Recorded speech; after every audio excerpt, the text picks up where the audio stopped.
The sun descends on corridors of stone, another day of paradigms we've known. We chart the course of power and of state, and shape the laws of history and fate. Through every chapter, every single year, we face the grand questions without fear. With hearts united and a common soul, PoliSci, we have reached our goal. Our work is done, our journey at an end. PoliSci, here we are back again. You know, there's that old saying that in politics, truth is the first casualty. We all kind of nod along, right?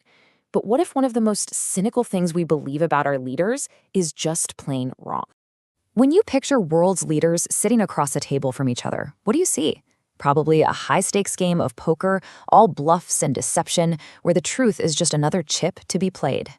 But what if that picture, that deep-seated cynicism we all share, is actually missing the real story? I mean, this quote from way back in the 17th century, it perfectly captures that conventional wisdom. We just expect leaders to lie for their country. It's almost baked into the job description.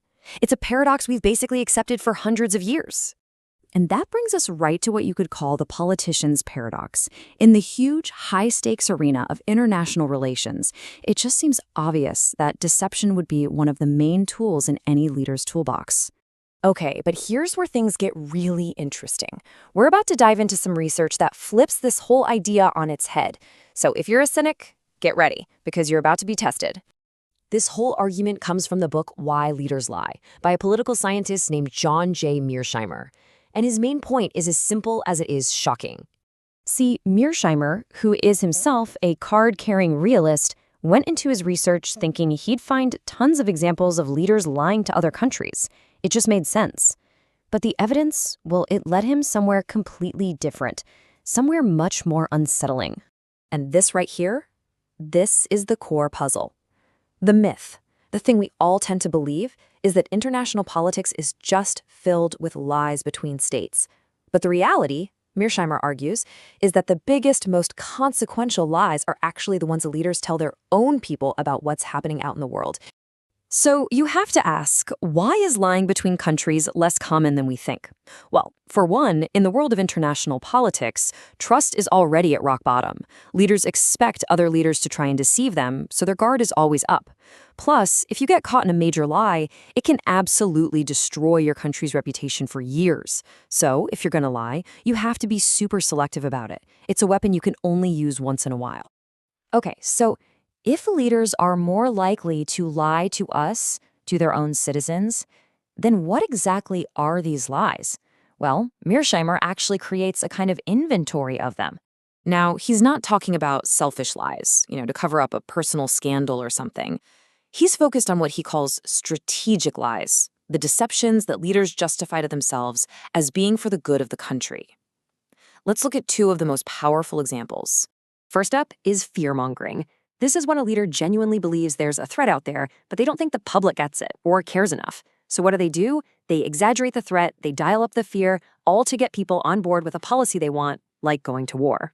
The classic example Mearsheimer points to is the run-up to the Iraq War in 2003.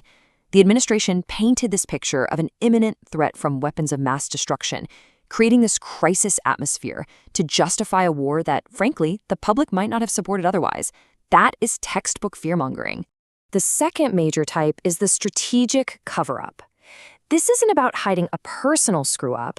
It's about hiding a controversial policy from the public because the leader is worried people just wouldn't understand or approve, even if they believe it's necessary. A perfect example of this happened during the Cuban Missile Crisis. To end the standoff, President Kennedy secretly promised the Soviets he would remove U.S. missiles from Turkey. But publicly, he denied it completely. He swore up and down there was no secret deal. It was a cover-up of a compromise he felt was absolutely essential to avoid a nuclear war, but he knew would look like weakness back home. So a leader might think, hey, these lies are for the greater good.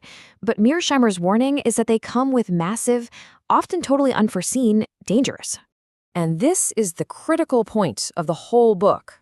Lying to your own citizens is far, far riskier than lying to an enemy. Because when these lies told at home go wrong, they can poison your own political system and lead to absolute disasters on the world stage. One of the biggest dangers he identifies is blowback. It's like a domino effect. When a leader starts lying about foreign policy, it makes lying seem like a normal tool of governing. Pretty soon, that culture of dishonesty seeps into domestic politics. And what happens then? People stop trusting their leaders, their government, not just about war, but about everything. The very foundation of democracy begins to crack. The other huge risk is that the lie just backfires. It does the exact opposite of what you wanted. Take Soviet Premier Khrushchev. He lied and boasted about how many missiles he had, thinking he'd scare the US into backing down. But what happened? It terrified the Americans into starting a massive arms race that the Soviet Union couldn't possibly win. The lie completely backfired. Now, it's really important to understand the way Mearsheimer is looking at this. He's not making a purely moral argument, saying lying is bad. He's actually doing a cold, hard, cost-benefit analysis. So you can forget the absolutist view for a second, the idea that lying is just always wrong, period. Instead, he takes the utilitarian approach. He treats lying like any other tool a leader might use, and just asks a simple question. Does it work? Is it effective? And as we've seen, he argues that usually, especially when lying to your own people, the answer is a resounding no. The costs are just too high.